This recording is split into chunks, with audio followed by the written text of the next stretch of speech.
Тэр орой би ажилласаа 9 цаг өнгөрч ирээд оройн хоол хийх завгүй байсан болохоор урдхан нэг аяга сериал хийж идээд шууд унтлахныхаа өрөө рүүгээ орлоо. Тэр шөнө найзуудтайгаа орой болтол тоглохоор тохирсон байсан юм. Тэд ч басаа бүгд оройтч тардаг ажилтай хүмүүс л дээ. Гэхдээ тэд жаахан хоцорч байсан болохоор би ганцаараа тоглоомоо эхлүүлээд тэднийг онлайн болохыг нь хүлээн сууж байлаа. Тоглож байтал гинэт утас дуурав. Найз нарын нэг нь байлгүй гэж бодоод хартал танихгүй дугаар байв. Би утсаа авалгүй үлдээлээ. Гэтэл хэдхэн минутын дараа дахиад залглаа. Яг ижил дугаараас. Их сонин санагдсан. Ер нь скам ловерчд нэг дугаараас ингэж дараалан залгалгүй шүү дээ. Би таслаад орхив. Гэхдээ яасан гэж 3 дахь удаага залглаа. За энэ лав ловер биш байх. Магадгүй аль нэг найз маань өөр утсаар тоглож байгаа юм байлгүй гэж бодоод утсаа авлаа. Утсаа аваад би юу ч хэлэлгүй сонсов. Нөгөө талаа хэлж ярихыг хэдэн секунд чимээгүй хүлээв. Байна уу гэж хэлсэн боловч ямар ч хариу алга. Гэхдээ шугам тасарсан байгаагүй. Учир нь салхи эсрэг чимээ сонсогдож байсан юм. Өөрөөр хэлбэл нөгөө талд хэн нэгэн сонсож байсан гэсэн үг. 15 орчим секунд хүлээгээд утсаа таслав. Яг тэр мөчөөс л би эвгүүцэж эхэлсэн юм. Удалгүй найзууд маань онлайн болов. Би хамгийн түрүүнд хэднээс хэн надаар ингэж тоглоод байгаа юм бэ гэж асуулаа. Эхэндээ тоглоом шоглоомоор бид шүү дээ гэж хэлсэн ч үнэн дээр тэд юу ч мэдэхгүй нээлт байв.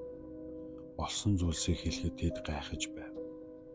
Гэхдээ нэг их тоолгүй зүгээр л тоглоомоо үргэлжлүүлсэн юм.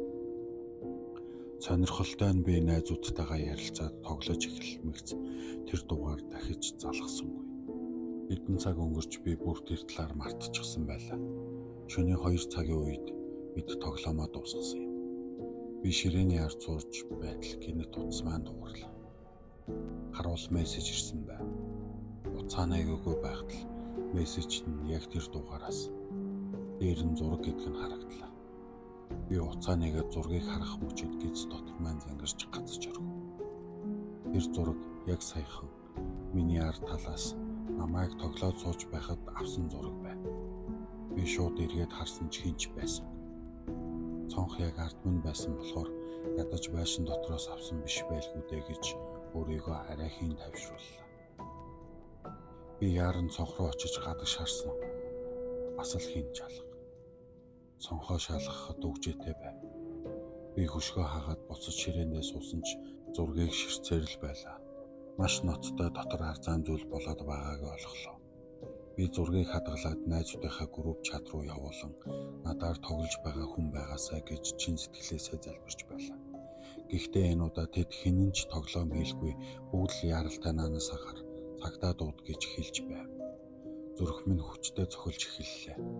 Би чимээг өхөн унтлахны өрөөнийхөө хаалгыг нэгээд байшингийнхаа бусад хэсгийг харлаа. Чимээ энерги. Гэхдээ яагаад ч юм цагтаа дуудахаас өмнө гэрээ шалгах хэрэгтэй мэт санагдсан юм л та. Би коридороор жаахан алхтал булан эргээд голын хаалгыг харвал нээлттэй байх нь тэр. Яагаад гэдгийг нь мэдэхгүй ч яг тэр мөчөд хэн нэгэн маш ойрхон байгаа гэдгийг мэдэрсэн юм. Би шууд эргээд өрөө рүүгээ гүн орж хаалгаад өгч. Тэгтэл коридороос алхах чимээ гарлаа. Тэр хүн айжуухан алхасаар миний хаалганы цаана ирээд тогшов. Би хаалганы бариулыг хөдөлж байгааг харлаа. Дахиад хэд тогшлоо. Гэхдээ нэг ч үг дуурсангүй. Би цагдаа руу залгаж болж буй зүйлсийн талаар тайлбарлав. Энэ бүхэн хэдхэн минутанд л болж өнгөрсөн. Гэнэт нөгөө хүн ухарч магадгүй байшингаас гарч явсан байх. Цагдаа нар ирж шалгалт хийсэн ч надад хүссэн хариуг минь өгч чадсангүй. Тэр дугаарын эзэн тогтоогдохгүй. 3 ч дугаар байсан юм. Би тэр хүнийг огт харж амжаагүй. Хэн байсан, яагаад ийм зүйл хийснийг мэдэх ямар ч сэжүүр байгаагүй. Одоо ч гэсэн заримдаа би айц тавтдаг юм. Учир нь тэр дахин ирж надад бүр илүү аимшигтай зүйл хийхгүй гэх баталгаа байхгүй шүү дээ.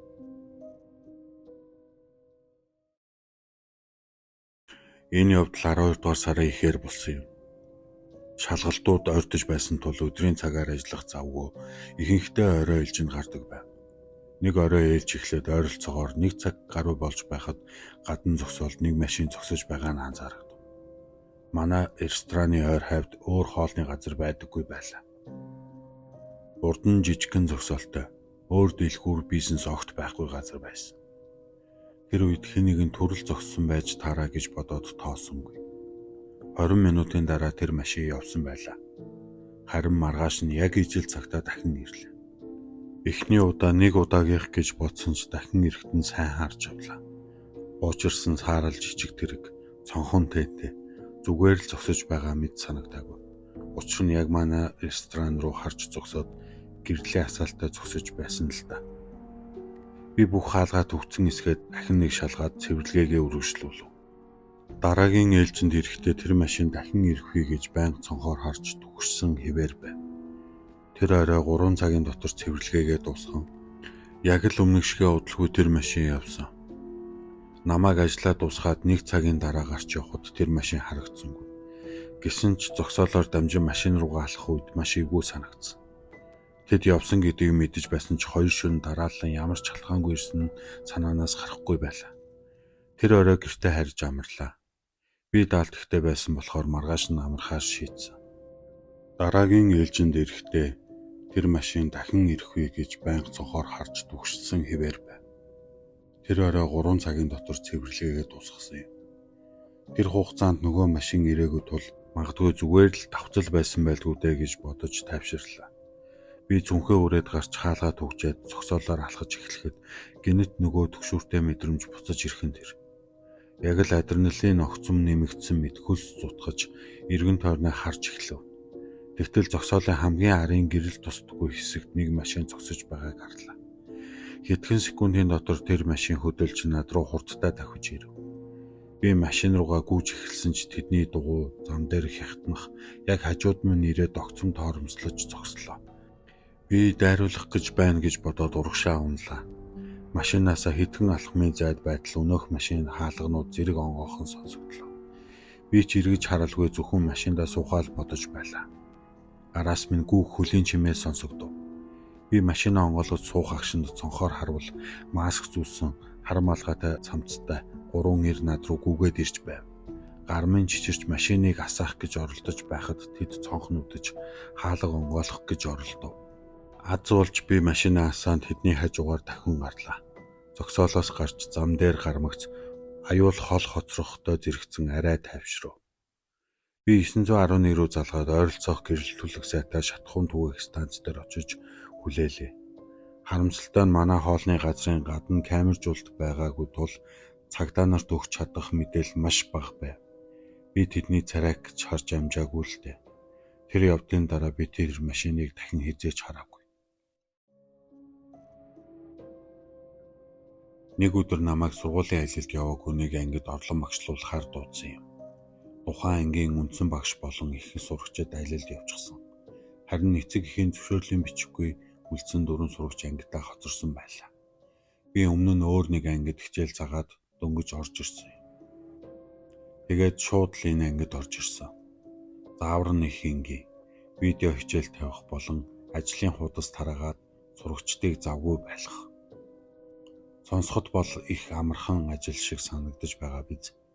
Гэтэл эндээс бүх зүйл гинэт хачирхалтай болж эхлэв.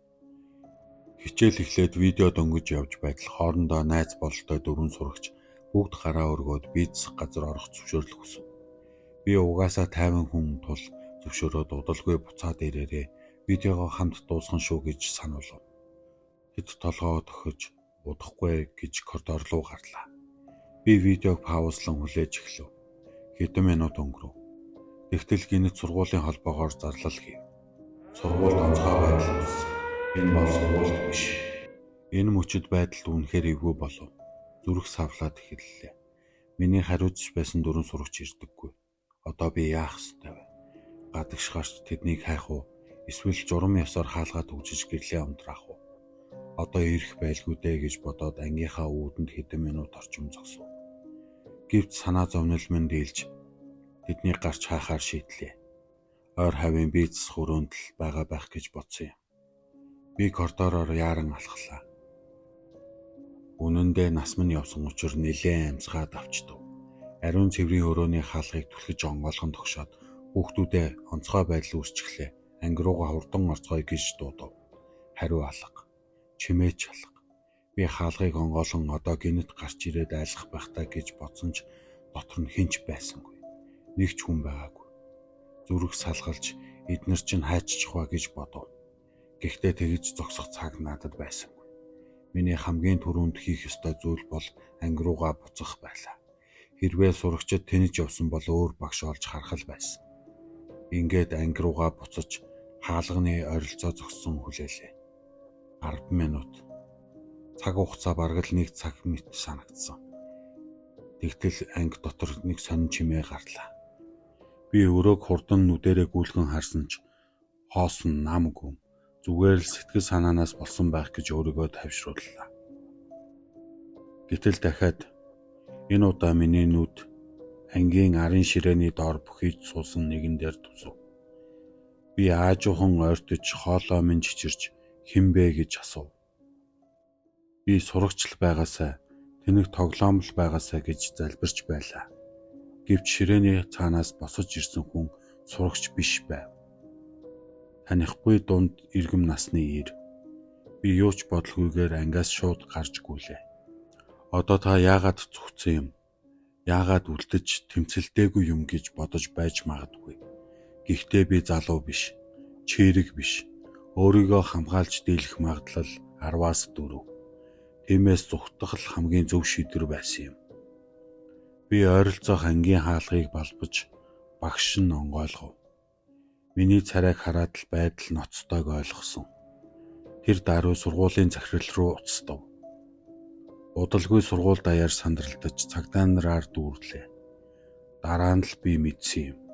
Манай ангиас олдсон тэр зэвсгэлсэн ир бол сургуулийн асуудалд оруулсан гол шалтгаан байжээ. Би сурагчтай хагаар гарах хооронд тэр хүн манай ангид нуугдсан байсан юм. Энэ нь намайг бодолд оруулсан юм. Хэрвээ би ангиасаа гараагүй бол яах байсан бол гэж бодхоос аимшигтай. Хожим нь сонсоход 4 сурагч маань өөр нэг багшийн ангид нуугдаж байсан юм билээ. Тэр хэргийн тухай бодит мэдээллийг сургууль нууц хിവэр үлдээсэн. Эргээд харахад хинч гэмтээгүйд л талархаж байв.